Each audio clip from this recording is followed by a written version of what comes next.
So we're here with Mark Pukita. Mark Pukita is a former Senate candidate out of Ohio. Now, Mark had been on my show, I believe it would have been late 2021 at this point, going into the primaries of the Senate election. We talked about a lot then. Today, it's going to be a little bit different conversation. I think that you have an important message. Now, you do fire a lot of people up on Twitter. Oh, yeah. I noticed that, which is funny to me. And I'm looking forward to this. And the first thing I do want to ask you about, again, I'm in Australia, so I'm waking up to a lot of this news. We got an issue with the speaker in the House. What do you think about what's going on now between the Republican Party? What do you think about Jim Jordan? As of this morning, it looks like his first vote failed. Why is it so hard for the Republicans to dial this in and get this done? Okay, so that might be the most important question of the day. I think we're at a point where grassroots Republicans, people like you and I, are finally having an impact on the insiders and the elite, self anointed, appointed insiders. And we're literally at war with between two factions in our own party, and it might be more than two factions. And I say that because while Jim Jordan is from Ohio, I like what he's done. I like his voting record. If you look at what he's accomplished, what he's actually pushed over the finish line, it's pretty meager. It might actually be non-existent. He says the right things, he does the right things, he calls the hearings, he does the kind of cross-examination that we like to see, gets people fired up, and then nothing comes of it.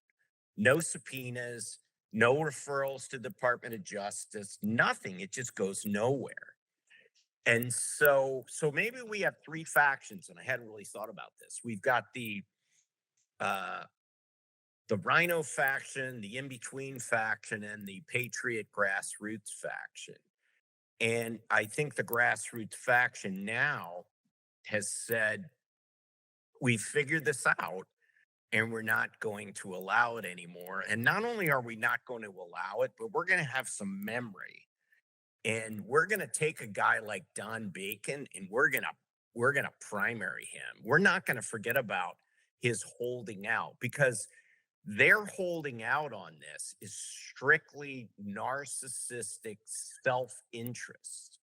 They're negotiating for money, they're negotiating for committee appointments, they're negotiating for committee chairman appointments. And these are the things, Michael, that uh, low information voters, apathetic voters, and no information voters have no idea about, right? So all of this kabuki kind of theater is going on in the background, yet most people don't understand it. I will tell you this, I will be shocked if Jim Jordan isn't the next Speaker of the House. I don't know if it's going to take 4 votes or 2 votes or 4 votes or 14 votes, but ultimately these people will roll over, because what they're looking for is something in return for their vote. It's all about them. It's not about the country. It's not about their constituents. I thought about this before you and I had started talking. With the Republicans, at least, picking a speaker seems to be like watching some of these college football teams hire a new football coach. They come up with a list of candidates, and none of them are really that attractive. And then all of a sudden they'll hire one, and it ends up just costing everyone a bunch of money. And You see everybody that. gets behind them, right? Yeah, when they get hired. And it seems to be the same thing with the Republicans right now. Do you think the Republicans also have a loyalty issue? You don't see Right. any Democrats willing to criticize the Democratic Party. And the handful that have, a Tulsi Gabbard and RFK, they're not in the Democratic Party anymore. Right. They've gotten shunned. Yeah. Do you think that, and as bad as this is, because in a perfect world it wouldn't matter, but do you think that the Republicans need to play the game a little more and be a little more loyal to each other? No, Do you think that? I think it's exactly the opposite. Our government, and for that matter, our judicial system, is set up to be antagonistic. right? You've got one party against another. You debate and you argue and you discuss and you present, you handle objections, you deal with the other side attacking you. And then ultimately, someone comes to a decision, a judge, the body, whether it's the House or the Senate or whatever. And there's no in a perfect world, there's no stifling of that debate. There may be a time on it because ultimately you've got to make a decision at some point in time, but everybody should know the rules and prepare for that. Mhm. And so I don't look at those kind of debates as anything but that's the way it should be. In fact, if you look at the Democrat Party, I'm sure a lot of that goes on behind closed doors, the arguing and the deal cutting about who gets money, who gets this committee appointment, who gets this, who gets that. They're just good at keeping it locked down airtight. And I think if more Democrat voters saw how that process worked, first of all, they'd be shocked. And second of all, they might not be Democrat voters after that Mhm. because while the Democrat Party, for example, comes at issues like it's about social justice, it's about being fair, it's about being equitable, it's about helping people who are underprivileged or economically disadvantaged or whatever. The reality is that what they're doing is they're appealing to a certain faction of the voting base in their party that that that appeals to, but they have absolutely zero desire to do anything about it. I think that the Republicans, for the most part, are a little more legitimate about that discussion, and will have those kind of interactions, and they'll do it in public. Uh, but I think that the juxtaposition of this party that never has in public any internal strife in the Republicans, because you see the Democrats talking about how dysfunctional the Republican Party is and all the rest. And I'm like, that doesn't look dysfunctional to me. That looks like America, right? Mhm. That looks like freedom of speech. That looks like debate. That looks like argument about who's got the best ideas.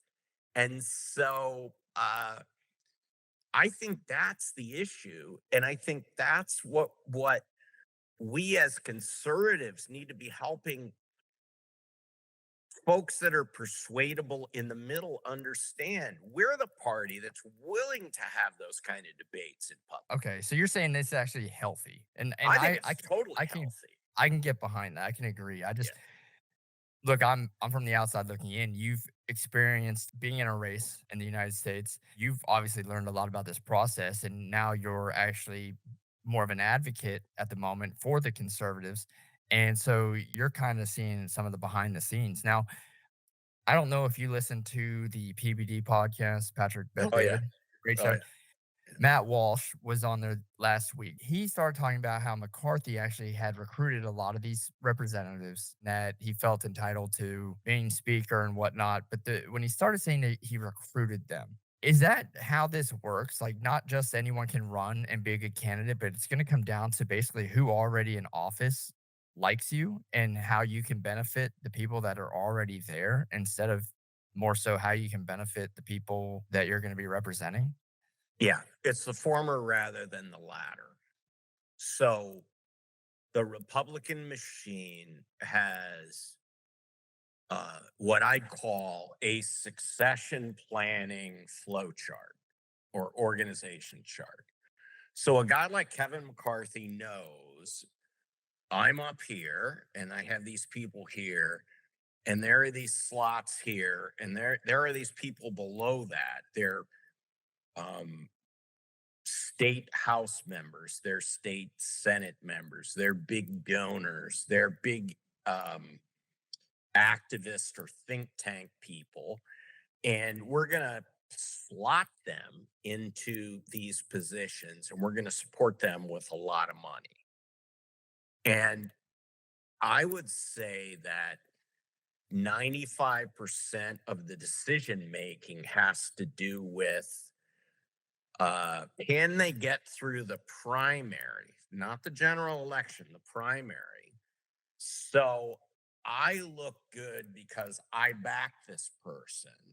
And how much money is their run going to bring to the party in excess of what they need to run their campaign?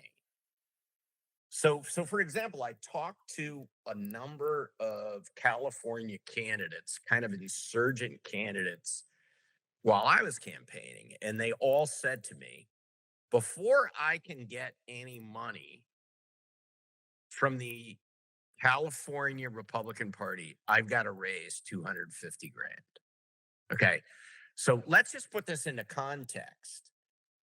150 grand or so in an Ohio House race. So we're talking different levels here, right? Ohio House versus the federal, U.S. House. But 150 grand in an Ohio House race is pretty compelling money. For even if you were a nobody, with that kind of money, you could do the things you need to do with the mailers and yard signs and stuff like that to garner the name recognition to get elected.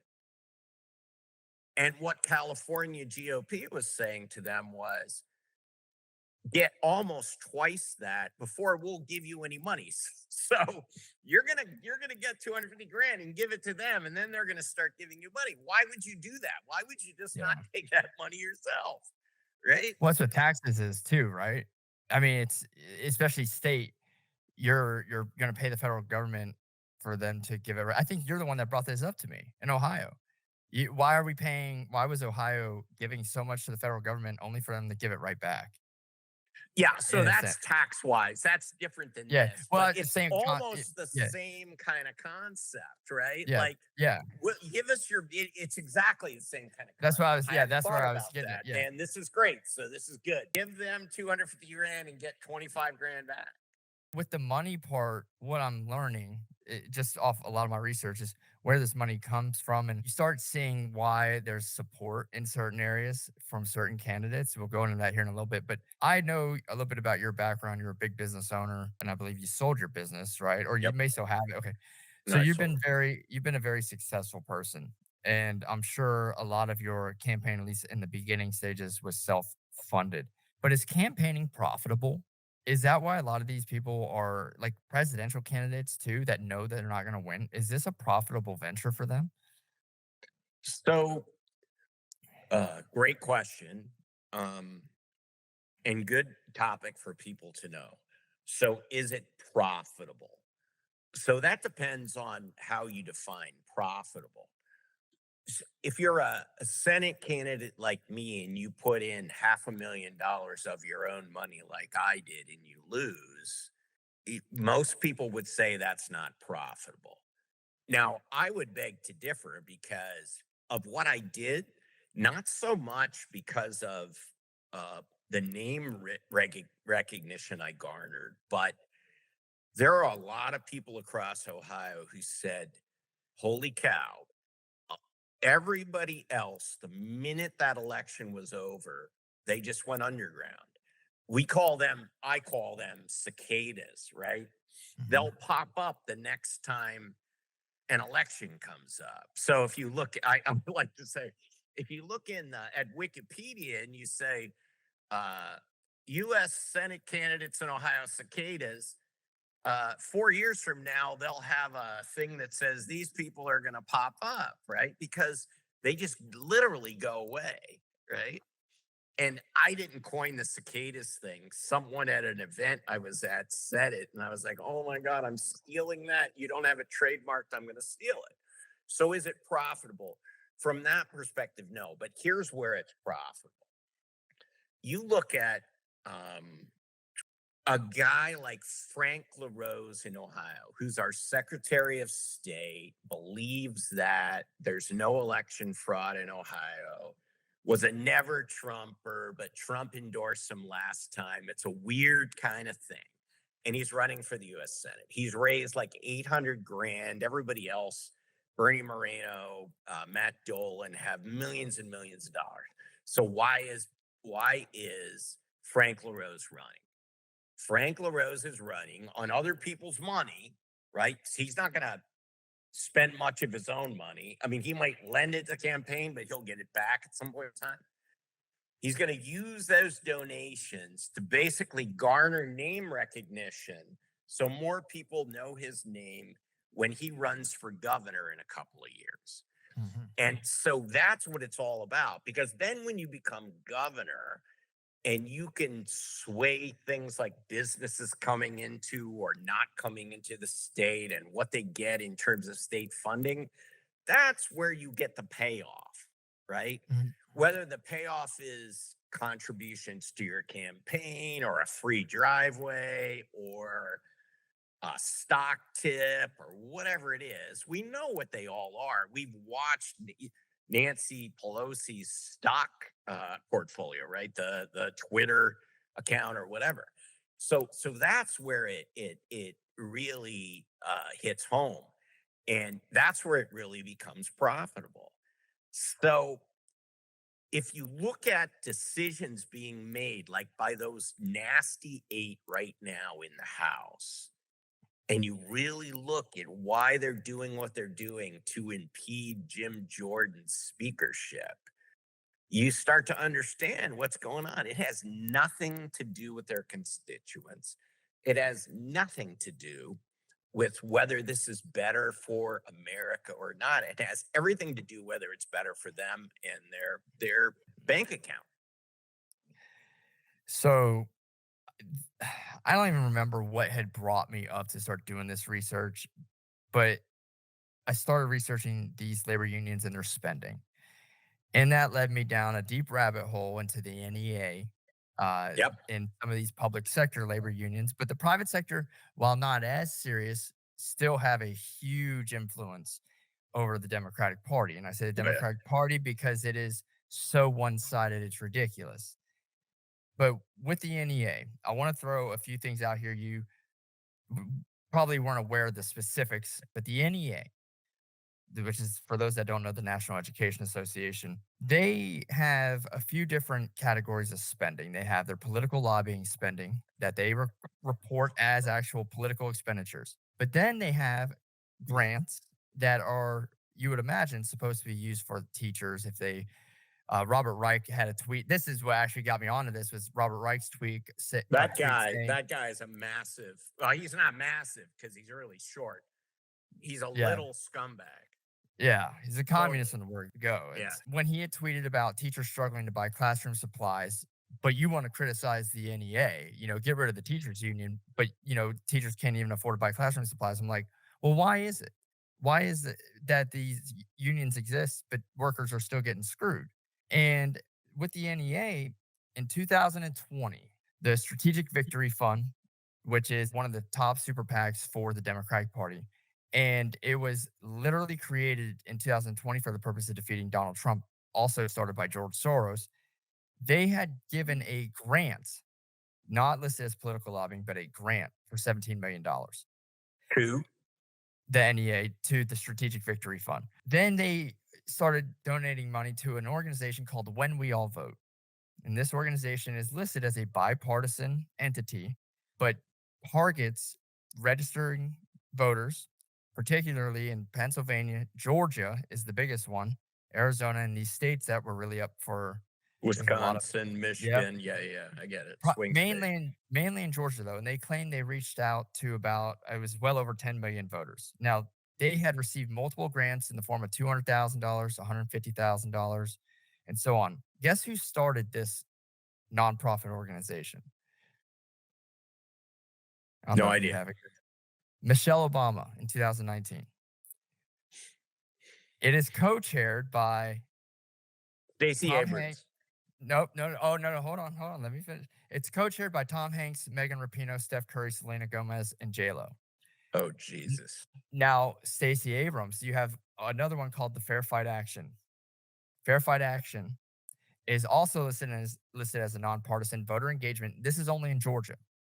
And they actually go out and run physical voter campaigns, be it driving people to the polls, Right. collecting ballots, which I did a lot of reading, and this is actually legal. A lot of the stuff they're doing. And I'm sitting here like, how is this legal? And then some No, of the it's stuff they legal. weren't. It's Yeah. legal. Yeah. And uh We need to be doing it. yeah. Until we get Well, the laws changed, we need to be doing it. absolutely. But this one was started by Stacey Abrams, but this one had received well over $1 million in grant money just in 2020 alone. And this is just a few different examples. What I found is not only are these nonprofits doing the voting stuff, but here's one I have here. It's called Race Forward. The NEA funded this, but they actually work firsthand with the Biden administration in coming up with this whole equity agenda and this racial agenda. They are a consultant for the Biden administration. They have this whole report, and I can email this stuff to you, but it's a nonprofit and they were started back in the 80s. However, in 2020, they had an 85% increase in revenue. Where'd it come from? So in 2019, most of it came from small donors Right. and a couple grants and nothing too crazy, right? In 2016, though, they only had $4,657,000 in revenue. So between 2016 and 2019, they had tripled or quadrupled their revenue. In 2021, so from 2020 to 2021, they had a 192% increase over that 35 million. And the majority of it came from grants. $27 million came from grants. Donations, they only got 1.3 million. In Right. 2020, they had gotten 4.4 million. So they actually lost small donors So and where did the increased grants grants. come from though? Do you The know? government came from government grants. The government and unions. Yeah. These unions like the AFT, the AFL-CIO, the SEIU, This the is what NEA. most Americans don't understand. That this money gets laundered in a sense, not in the sense of illegally laundering money, but so you can't trace it Mhm. from these organizations through these nonprofits into the party apparatus. Yeah. Well, yeah, and I'll throw a couple more numbers out here at you that I don't know if you're aware of this. What's crazy though, and I don't know how familiar you are with the 501c3 or a 501c4 because that's what a lot of these are listed under. But like this one, you know how much they spent in 2021? They only spent $15 million. So how does a nonprofit have a $19,438,000 surplus? Yeah. Those are But they higher. have to spend that in a certain amount of time. But they had prior to that, they had, almost a $10 million surplus. Yeah. Every single year, they have a surplus, and they're not Yeah, because they're spending. getting all this money from all these grants and all the rest. So my Yeah. question would be, when they have a surplus and there is a requirement in a not for profit or nonprofit environment to spend that money, do they exchange it amongst themselves to skirt the law? Mhm. Right? So I give you this, but you give me this. And So what's that's next year's money, right? what I found is actually, like, the When We All Vote organization had a surplus every year except one based on their tax returns. Then all of a sudden, they go and get kinda bought out by another nonprofit. And the same people that sit on the board of, let's say, this Race Forward one, it'll get bought out or they'll buy someone else out, and it'll be the same people that sit on the board of that other entity. Okay, So so it is money laundering in a okay, sense. so this is a brilliant analysis, and we'll have to talk about this offline. I want to understand this because this could be the thin edge of the wedge that helps American voters understand how this graft happens. Mhm. Because the Democrats that say, oh, we're just donating to all these causes that have all these great missions and all the rest. Except they get all this money, they don't spend it, and then all of a sudden they're dissolved. I would love I and you're a finance guy. I grew a business. Mhm. I can read a financial statement, right? I understand what banks want to see in terms of understanding your business. between the two of us, we pretty much have it nailed in terms of looking at this stuff and figuring out where can someone game the system. Hmm. And this sounds to me like a major loophole that needs to be plugged when it comes to elections. I don't really care if they're exchanging money for good stuff that's going on in terms of social welfare or health and safety or whatever. But politics, this is absolute nonsense. Well, this is definitely a conversation I'd like to have with you. I have so much information, data, just based off my research and the time I've had to do on this. And it's I've all out seen the there. writing in those notebooks, man. It's like Yeah. I have you got it down, man. Yeah, it's just hard for me to present this because I have so much. And I was telling someone the other day when it comes to the unions, when it comes to the spending in these campaigns, it's been hard for me to present. So we can have this. I can give you whatever information you want. We can talk about that offline.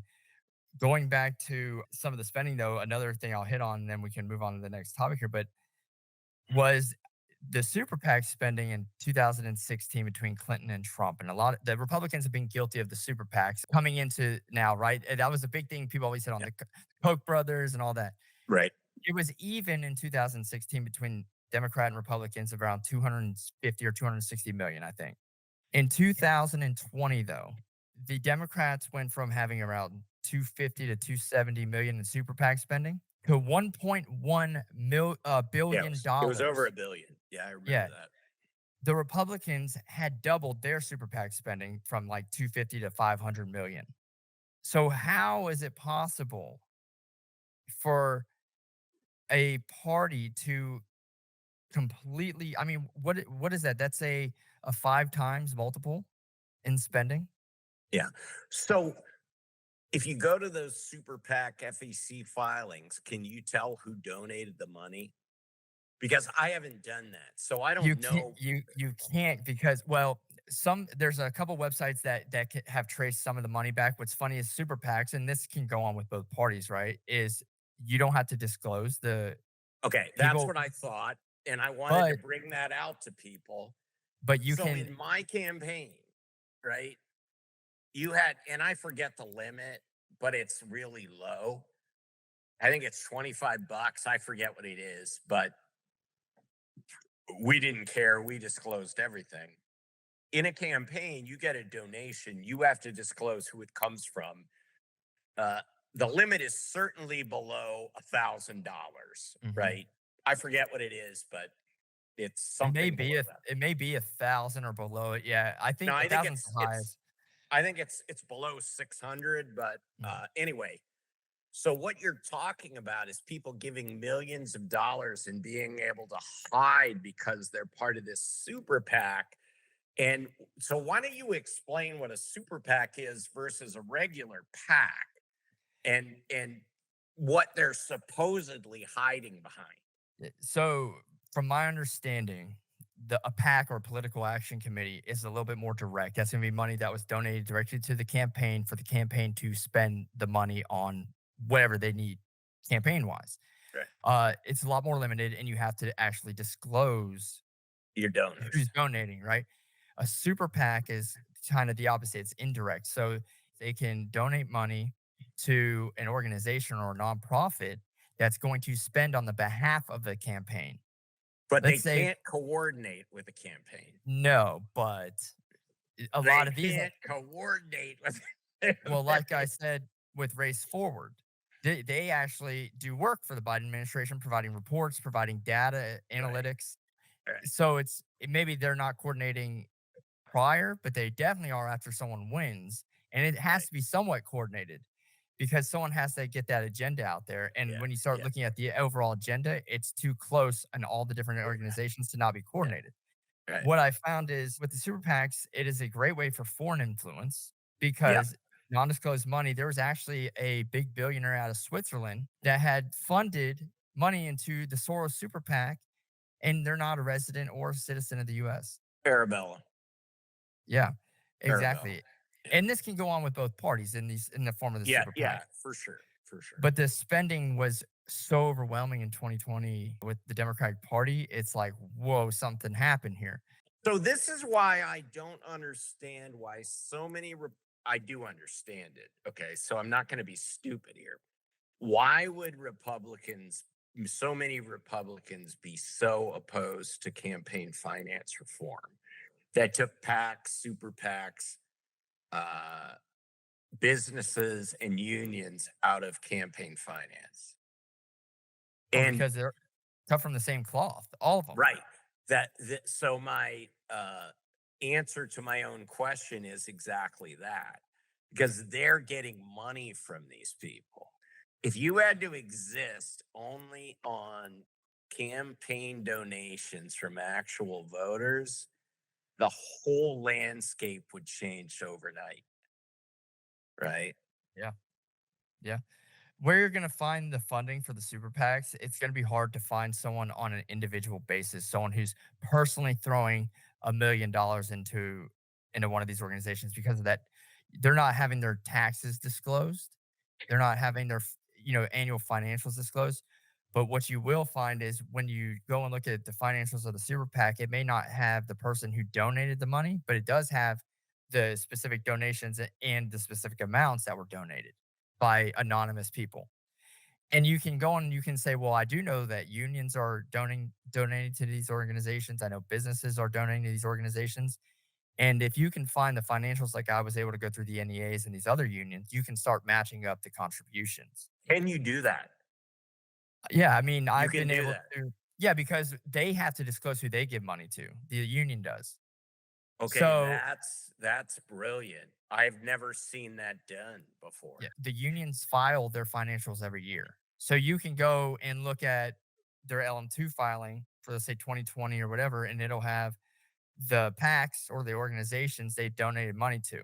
Now, if that's a super PAC like the Democracy Alliance or the Strategic Victory Fund or the 1630 Fund, if you go on their annual filings, you'll see like, okay, NEA did $17 million to the Strategic Victory Fund.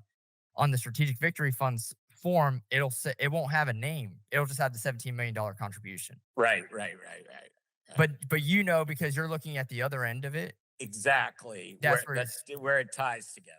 So what I figured out during my campaign is, you can solve problems with money. So let's use name recognition as a problem for a grassroots candidate like me. I can solve that problem with a lot of money.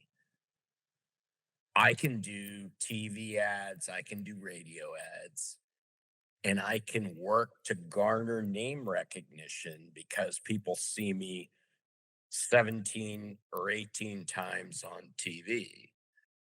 Or I can have hundreds or thousands of volunteers handing out things, yard signs, bumper stickers, and all the rest, right? And a lot of what we're talking about here in terms of this money is focused on getting people elected by spending money to get them name recognition so they can get into office and give favors back or do things that these people who are donating money to them want them to do, right? In George Soros's case, it's anarchy, I think, because if you look at how he made his money on shorting, I believe, the British pound and helped to exacerbate the problems in the British economy at the time. So he's kind of like this treasonous traitor kind of guy who has like he must be a citizen of 17 countries because I can't figure out how he moves between them and doesn't get arrested.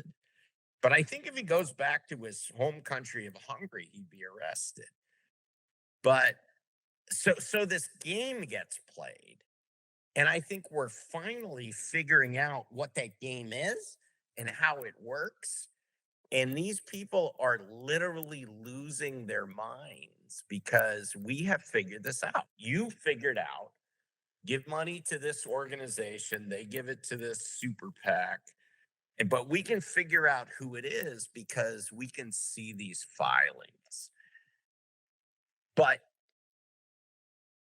you and I understand it, and people who are watching this podcast understand it. But does the average American, or in your case, Australian, understand it? That's the issue. That's the question I've got. I think people, like you said, are coming around to it.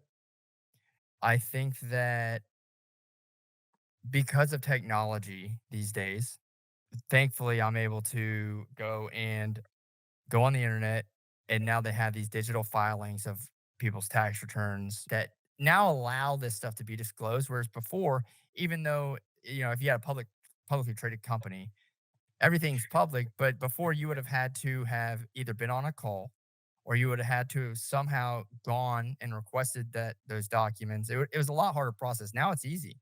It's interesting, and you've probably seen this. They're all screaming like, "Where's your evidence? Where's your evidence?" And you show them evidence, and they deny it. But especially online on social media, people say to me, "Why do you get into these discussions with these people that are clearly trolls? They have 29 followers and all the rest, and they're saying, 'Show me the evidence.'" And I'm like, because that reply got 4,000 views. Hmm.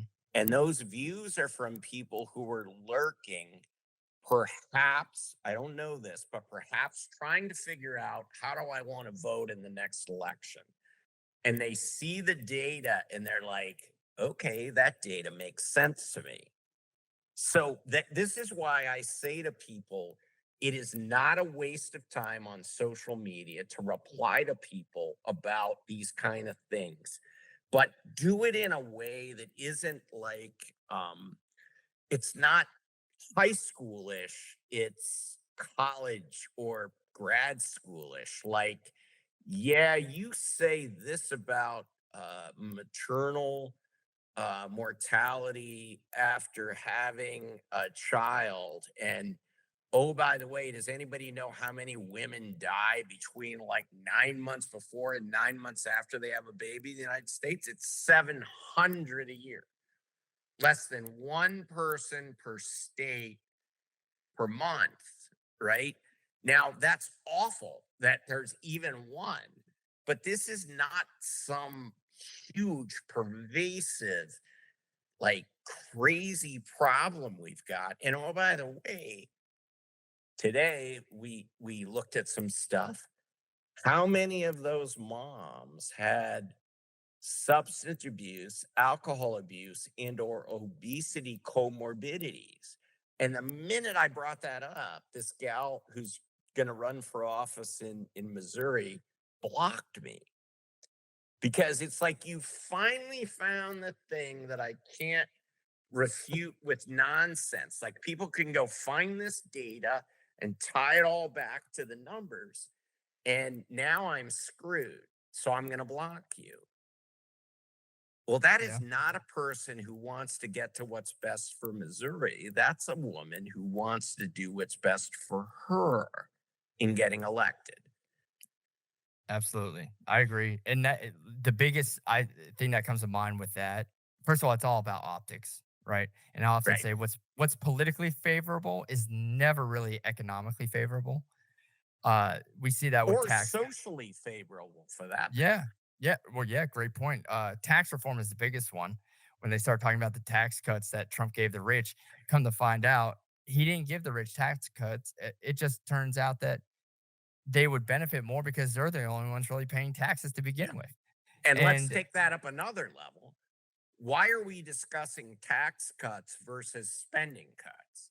We mhm, spend all this time arguing about a percentage or two here and there, and we never talk about spending cuts. It's happening now, but during my campaign, I'm like, you people are talking about tax cuts. Nobody in this room is asking me questions about spending cuts, mhm. because you've been so um socialize to the fact that we're not going to talk about spending cuts, and you've bought into this nonsense that we can never cut spending.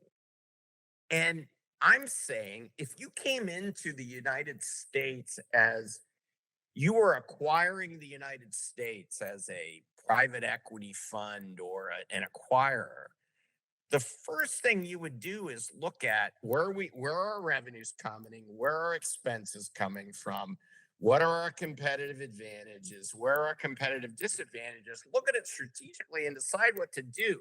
And in most cases, I would say 95% of the time, you are going to immediately cut expenses, because I went through this with companies that were my customers, and a McKinsey or someone would come in. You are going to cut expenses immediately, 10 to 15%, and it's not going to impact the operation of the company at all. I thought to myself, when this started happening back in the 80s, and then it was still the 90s and the 2000s, I'm like, I can't believe that they literally come in, do all these studies, and the answer is always cut expenses 10 to 50% every time. And it never impacted the operation of the company, because there were always 10 to 15% of people who needed to go. It was usually people who were lazy, weren't doing the job, were problem, blah, blah, blah. And it never impacted the operation of the company. It increased and enhanced the profitability and the customer service levels. And they looked like they were brilliant. And I'm like, I just figured this out. I'll charge you $1, especially if you're a customer of mine. When I had IBM, just reduce everything by 15% and take all that money and spend whatever you can with me in terms of automation to replace people, and pocket the rest, for shareholders. And we don't do that. Like, when was the last time? So in the private sector, you hear about continuous improvement all the time. You hear about efficiency improvement all the time. When was the last time you ever heard those terms used in the federal government? I don't think I've ever, to be honest with you. You haven't. It's Yeah, no, ridiculous. it is. It, but I don't see a change either. But now that we're on the topic of business, I want to bring up one of the biggest fraudsters of our time, Donald J. Trump, and his case in New York. Now, what I found out, and I don't know, I haven't watched the trial, I don't know if they brought this up, but he actually had something called a worthless clause on every document that he gave a bank when going to get lending. And I'll read you this clause. And this is on the front page, by the way. And it says assets are stated at their estimated current values and liabilities at their estimated current amounts using various valuation methods. Such valuation methods include, but are not limited to, the use of appraisals, capitalization of anticipated earnings, recent sales and offers, and estimates of current values as determined by Mr. Trump in conjunction with his associates and, in some instances, outside market data, and develop the related estimates. It says considerable judgment is necessary to interpret market data and develop related estimates of current value. Accordingly, the estimates presented herein are not necessarily indicative of the amount that could be realized upon the disposition of the assets or payment of the related liabilities. The use of different market assumptions and or estimation methodologies may have a material effect on the estimated current value amounts. Now, when you listen to that statement, does that not sound like a disclaimer saying, hey, these values in these statements are an opinion based value, or a value that we have used our own personal way of calculating to come up with, and you, the bank, or whoever's using this information, needs to go and verify it Yeah. and do your own underwriting? So if you've owned a company and you've had to borrow money from a bank, and the limit or the amount of money you were borrowing was significant, I would say well over $1 million, but let's say $1 million. They are going to require you to submit on an annual basis at least your tax returns and your personal financial statement. So, what is a personal financial statement? A PFS, as they would say. It's me building a bank or a balance sheet for Mark Pukita Inc. Everything I own, what my ownership is, because when you go and get that loan, you are you are typically pledging in a unqualified continuing guarantee everything that you own as collateral for that loan. So what does that mean? So I get a loan for $1 million on my business and I have a $500,000 home that I own outright. That's collateral in that guarantee. And I have cars and I have a 401k and I have all this kind of stuff. And there are a few things that are uh, that don't count in that because of legislation. But the bottom line is if you're a business owner and you've taken this money and you've agreed to these kind of terms and conditions, they can literally take everything from you. And this is what most Americans don't understand. They just don't understand. Like business people make a lot of money. You're making a lot of money because you've put your everything on the line to do it. I still have, okay. I own a tenth of what I owned in my business after I sold it. I am worth, look, I will just say I am worth millions and millions of dollars in net worth right now. I still have a guarantee. They know how much money I have. They know I could pay them back, but they still have required me to sign a guarantee on the business we still have on a line of credit that we never use. It's just sitting there, right? But if we were to use it and it was to go, bottoms up, they could come after everything I own to get that repayment. And, you know, that's exactly what we're talking about here with Donald Trump. And I have had banks tell me, you've had this property for 17 years and you've never upped the value of it on your PFS. You need to do that. They've literally coached me to increase the value of a property or an asset on my PFS. It sounds to me like Trump is trying to minimize that to show a bank or a lending institution that he's trying to be legitimate about what the funding or financing should be on this property or his businesses. And the problem is, once again, most Americans don't understand this because they've never been through it. And it's really easy to lie about it. And I will also tell you the prosecutors probably have no idea what they're really talking about practically. They've got someone that comes in and tells them this. But do you think Jack Smith has ever had to do a PFS for a bank on a business? I don't think Well, so. no, it shows because the judge said the value of Mar-a-Lago was the value that the local property tax assessor valued it at between 18 and $25 million. I'm from Southwest Florida, just right across the state. We have Gordon Drive in Port Royal, Naples, which is one of the most affluent I know where neighborhoods it is. in the I know world, where it right? is. Yep, yep. I can tell you right now, the house is the most expensive home listing for a long time was theirs at 90 something million.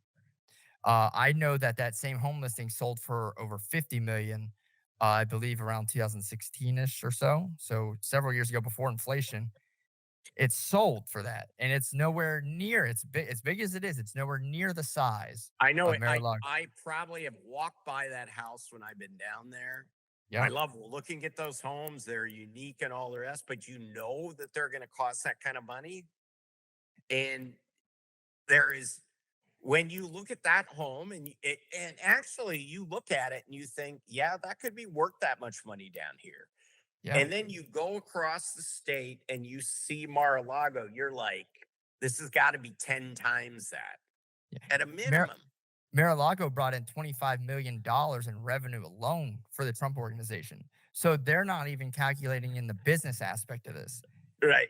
And they were actually, the argument in theirs was that he used the Trump brand and that the Trump brand was not a valid way to add value to property. And I beg to differ So because what do you, so let me ask you this. As a guy who's in finance, what do you think a reasonable multiple would be on that business? If they met 25 grand pre-tax, I'm assuming that's a pre-tax number. What would the multiple be on a reasonable sale purchase of that property? on a business aspect, I'm not sure because the only information I know is at 25 million, right? But then some of the other information I know is just, I think that the revenue it brought in, we're looking at it as $25 million in revenue just on that property alone. People coming there and staying there. Right. No, I But understand yeah, that. Not the value of yeah, the property itself. I get yeah. that. And then, but what you also have to remember is the revenue it would have brought into Trump is almost priceless because it's a social place. And think about the people, the powerful people prior to his Yeah. presidency that he was meeting with, and the business opportunities that that Right. property provided. You can't even provide a valid multiple because whoever acquires that property will have the same opportunities. They can Right. use it for the same way, and the business opportunities that brings in.